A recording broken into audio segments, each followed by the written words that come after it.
It's not magic, it's mindset. Our attitude towards money is crucial. If we view money as a scarce, elusive resource, it slips through our fingers. Conversely, seeing money as abundant, flowing energy makes it rush to meet us. This concept isn't about denying financial realities, it's about shifting perceptions to open up possibilities.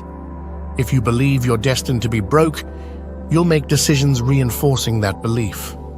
But if you believe in your capability for wealth, you'll make choices aligning with that belief.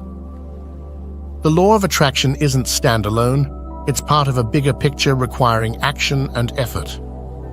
You can't merely visualize a pile of money and expect it to appear, but you can cultivate a mindset, seeing the potential for wealth in your life, and take the necessary steps to realize it.